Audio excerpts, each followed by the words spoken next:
The decision yesterday in New York, you may have read about it. Crooked judge, crooked judge. He's a crooked judge.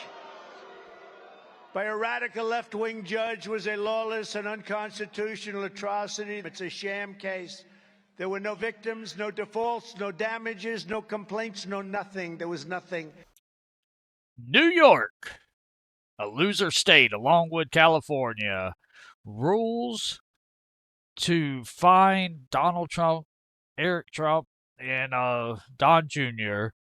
in essence $460 million. I know it was $355 million, but they also tacked on a 9% interest on top of it, so you're looking about $100 million in interest. And who's the real loser? Not Donald Trump.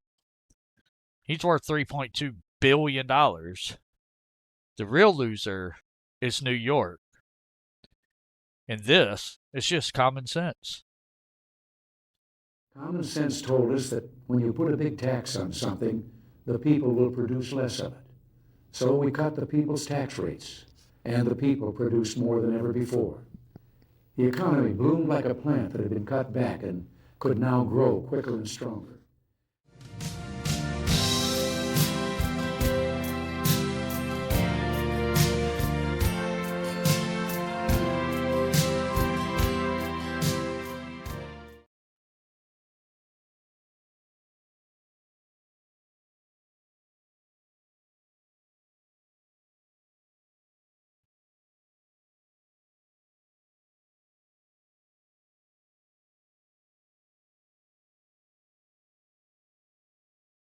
Hello and welcome, all you fine purveyors of common sense. I'm the Common Sense Conservative coming to you with another video. And today, Kevin O'Leary, Mr. Wonderful, has really just blasted the Trump fraud ruling. And as it says at the title at the top up there, it's wrong in every way. And who's the real losers? Who are the real losers? Well, the state of New York is the actual loser in this. And we're going to go in that and more. But let's listen to what Mr. O'Leary has to say in an interview with Fox News. And we'll give our commentary and our common sense take on it.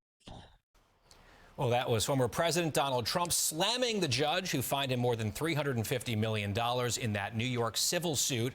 He's far from the only one questioning the merits of that case. Our next guest says that it might spur a mass exodus business-wise from the Empire State. Let's bring in O'Leary Ventures chairman. New York is the biggest loser. Kevin O'Leary. It looks like all roads have brought us to Mr. Wonderful this morning. It's good to see you, sir. Thanks for joining us. Happy to be here. Thank you. All right. So part of the judgment here, it's not just the dollar amount. Donald Trump is barred from operating a business in New York for 3 years. One of my questions is, all right, let's say this all stands 3 years down the line. Why on earth would he want to come back here to do business after this? Well, this case really isn't just about Donald Trump. This is an assault on the 11th sector of the S&P 500, which is real estate. Step back and think about what this means for the state of New York. Development of real estate creates millions of jobs in America. And once the buildings are stabilized and rented out or used for commercial real estate or whatever, they generate cash flow and they're put into REITs. And you and I invest in those. Retirees invest in them, and that's how they get income.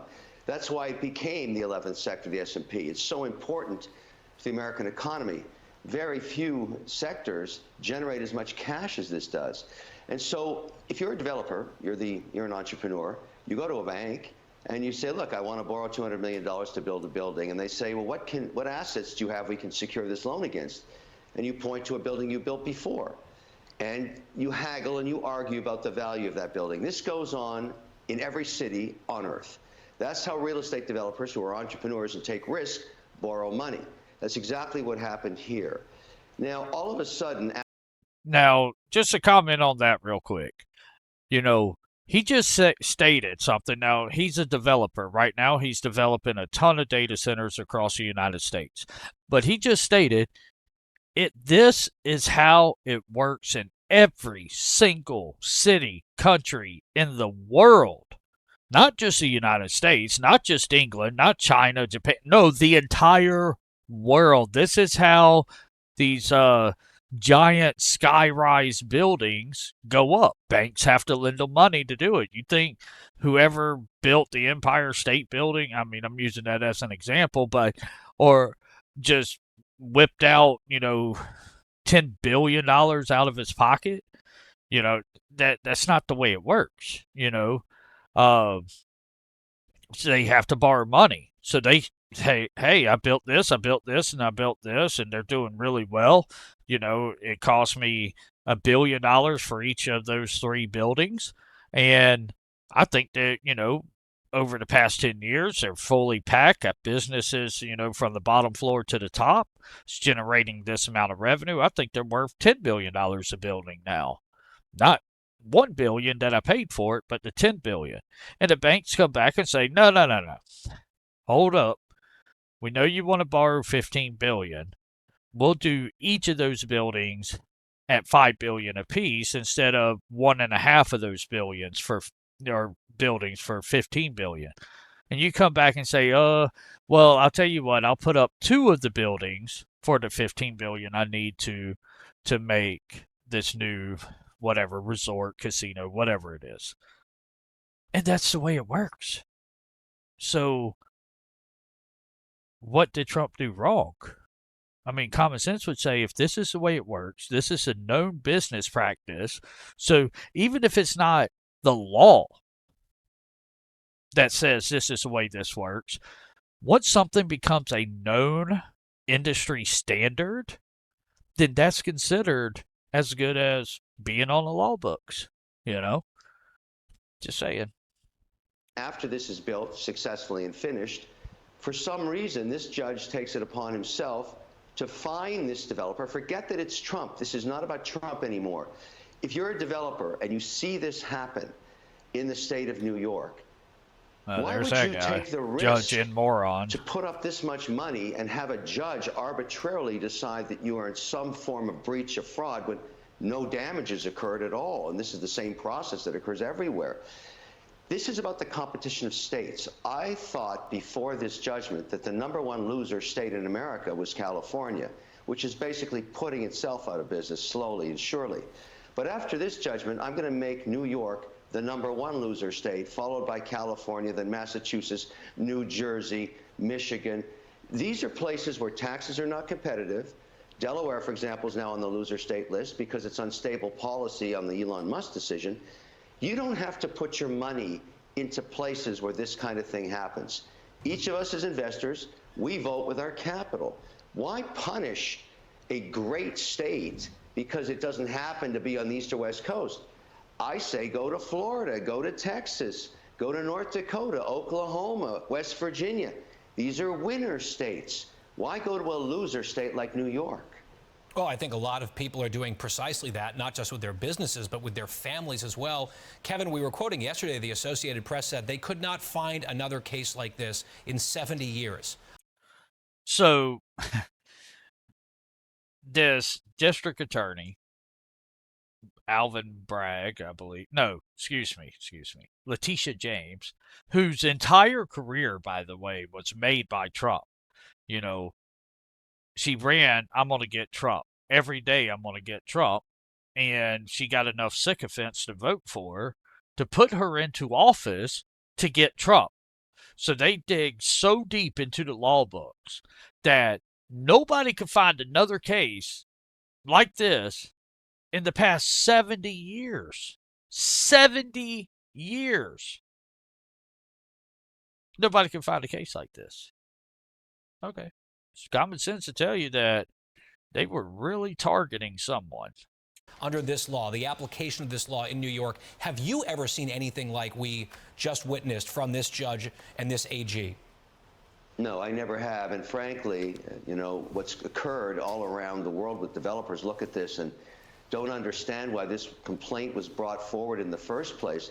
And my own opinion is that this will be overturned eventually somewhere. It has to be, because this is so damaging to business in New York. I mean, this stands up on the, if it did stand up, it would basically tell you as an investor to avoid this jurisdiction because of the unstable policy. It's wrong in every way. I don't know how an arbitrary amount of $355 million was assigned to this, or why you'd ban this particular developer from developing for 3 years. Forget about the Trump factor. It's not about that. What does this say to everybody that wants to do work in New York, that wants to risk capital?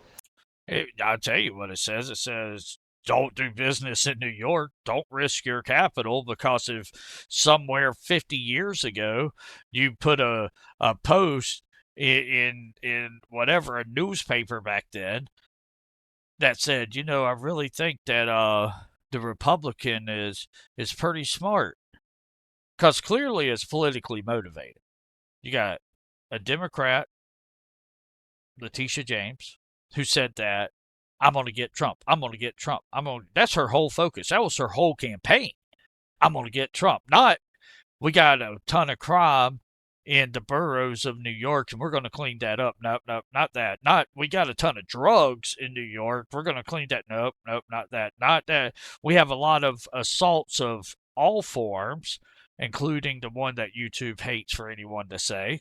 No, we're not going to clean that up. You know what we're going to do, though? We're going to target a private citizen. We're going to go after Trump, and we're going to go so hard. I wake up dreaming about getting Trump, and then I do my job and I go home. And what's that job? Getting Trump. You got a Democrat judge that literally said before the trial, no, he committed fraud. We just need to determine what the value of that fraud is. We got a mayor in that city that's out of her mind, but we just won't go there. Not yet. So the fact is, this was politically motivated. So this brings us back. You posted something. Hey, you posted at the start of internet on your little dial-up AOL internet. You posted, George Bush makes a lot of sense. I don't really like Bill Clinton in 98, 99, 2000. And you may not even feel that way. You may have not voted since Obama. Who knows? But they go and find that and they say, you know what? We don't like this guy anymore. We want him out. And you just lost billions. And I'm gonna give a deeper take here in a few minutes at the end. But let's finish up what Kevin has to say. I mean, it's a huge mistake. And this judge arbitrarily deciding that this is the right amount, I don't understand it. No developer does. It's an atrocity. It's an embarrassment. But it's an assault on real estate, the 11th sector of the S&P 500. Why? This is crazy. And of course, it's got to be appealed and it'll be reversed eventually. It can't stand. It makes no sense. Well, yeah, so essentially the mayor of New York literally said, oh, no, y'all don't need to, sorry about that. Y'all don't need to worry about this affecting y'all's business because y'all do it the right way.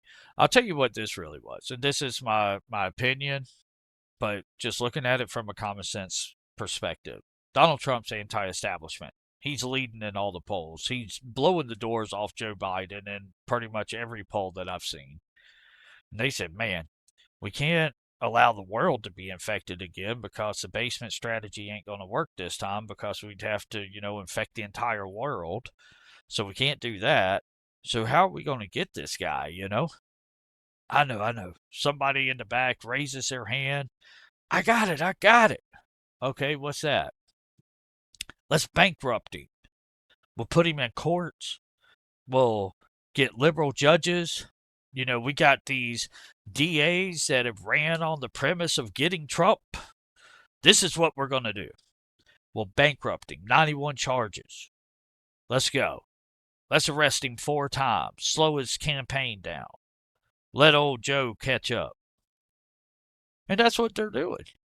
And the losers isn't Donald Trump. He's worth $3.2 billion. If he doesn't win the presidency, guess what? He's still worth $3.2 billion. No, the losers are you in New York, in the surrounding areas of New York City, in upstate New York, where they, people like Kevin would build data centers that is close to Niagara Falls to pull off the natural green energy of Niagara Falls. Nah. You think Donald Trump's the loser in this? No, no, no. You're the loser. Everybody that lives in New York has lost on $355 million. You got a governor up there saying, no, no, don't worry. This is a one-off. This is something special because Donald Trump and his behavior, not what he did. You see, and I get tired of everybody on all the news channels talking about this is a victimless crime. It's not a crime. You know what you need to you know what you need for something to be considered a crime, right? Is to commit a crime. There are 5 things. You have to have a perpetrator, so somebody who's actually going to perform the acts. Then you got to have motive, time, and opportunity. And the 5th thing that you have to have for something to be a crime and for you to commit said crime is a victim. If it's a victimless crime, then there is no crime. Think about it. How many murder cases get thrown out because they can't find the body? You see what I'm saying? You need a victim. Because if you don't have a victim, then you have what we have here. You have a judge arbitrarily deciding what the value of a property is, even though he's never been in real estate in his life, has no clue how the real estate sector even works. And he says, oh, yeah, Mar-a-Lago is, only worth 20 million, 18 million, whatever it was. And yet, you can literally pull up realty.com and see plots of land that are a tenth the size of Mar-a-Lago selling for 40 million right now. So if you just multiply that, just the plot of land, that's no buildings, no income, no businesses on the property, just the land is selling for 40 million. It's a tenth of the size, so you multiply that by 10, that's 400 million at minimum that Mar-a-Lago is worth. You see how that doesn't make sense that this judge comes up with this $355 million. We got you, Mr. Trump. It makes no sense. And who loses in this? Nobody's going to want to build in New York. Because all it takes is one bad tweet or you not bending the knee. Because that's what this is really about. Anti-establishment Trump will not bend the knee to the powers that be. So therefore, we're going to sue you, and we're going to break you down, and we're going to wear you down, and we're going to make sure that you can't do business and you can't earn an income. Because let me tell you something, there is no rich, there is no poor. Okay, it doesn't matter how much money you make, you're just broke at a different level. That's the truth. I'm just as broke now when I was making $30,000 a year compared to what I make today. Just as broke. Because people buy things. And the more money you make, the more expensive the things you buy. That's the truth. You're just broke at a different level. That's it. So, you got people like Kevin O'Leary want to bring jobs to your state, and yet he calls you a loser state because you got people like Kathy Hochul and Letitia James and Alvin Bragg and Jack Smith, and down in Georgia you got Fonnie Willis. You got these ideologically driven, politically driven and motivated people who wouldn't even, maybe Kathy Hochul is an exception, but the other ones wouldn't even have the job or the office they hold today if it wasn't for Donald Trump. And I don't mean he endorsed them. I mean they literally ran. Their whole premise for running was to get Donald Trump. And you mean to tell me that your state, who has seen $25 million or billion leave your city since the pandemic, seen hundreds, if not thousands of businesses leave your city, since the start of the pandemic. And you mean to tell me that now you're telling the one sector in your city that is still trying to make it, because building in New York, man, that's the top, that's the creme de la creme. You're on top of the world. And now you just literally told them, hey, if you step out of line and you don't bend the knee, we'll use this same, because now we have precedents. We'll use the same thing against you. And here's the thing. Donald Trump, he can afford to put up the bond. He can afford to pay the lawyers. He can afford to do the appeal. He can afford all that. But what about you? Say you're an upstart developer and you put everything you had into this first building, but you know it's going to do great, right? Everything, you're leveraged to the hilt. The bank barely gave you enough money to build this building and have a little operating fund when it first opens. And now you got to worry about, oh man, did I bend the knee? Did I bow twice or did I bow 3 times? I don't know what's offensive to him. Did I call him a her or her a him, or maybe it's a she, ze, they? Man, I don't know. Man, they're coming after me, and next thing you know, you're getting a $355 million fine. And you're like, man, I can't fight this. There's no way I can fight it. And God help New York if this doesn't get overturned in appeals. God help them. Because you're going to see an exodus from New York. There's no other ways around it. Like, we're not going to sit here and because you just heard Kevin O'Leary say it. Every realtor, developer does business this way. That means every one of them has committed the same non-crime that Trump committed. The banks he borrowed the money from testified that he's a platinum borrower. We made the money off these deals. So if you don't have a perpetrator, because they said he did nothing wrong, the banks, the victim, who should be the banks, weren't defrauded, so you don't have a victim. So the 3 center, time, opportunity, and motive, doesn't matter. People say it all the time. Man, I wish I could just bop that dude right in the mouth. Well, you got the motive now, right? Opportunity, anytime you're alone. The time, how long does it take to bop somebody in the mouth? 2 or 3 minutes? That's a long time. 2 or 3 seconds, maybe?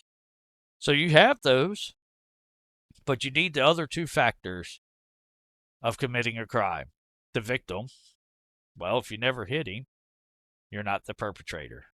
So if you never did what the motive, opportunity, and time says that you're going to do, and there was no one on the end of it receiving punishment undeserved, essentially a victim, then there is no crime. If there's no crime, who's getting this $355 million? That's a question that nobody seems to want to answer. But hey, what do I know? All I do is bring to you a little bit of common sense. I'm the Common Sense Conservative. Like, share, and follow. Get this out to everyone. Hit that bell for notifications. I try to upload a video at least once a day, if not twice. I do work a full-time job, so any and all followers or subscribers, I do thank you, and I look forward to you in the next video. Common sense told us that when you put a big tax on something, the people will produce less of it. So we cut the people's tax rates, and the people produced more than ever before. The economy bloomed like a plant that had been cut back and could now grow quicker and stronger.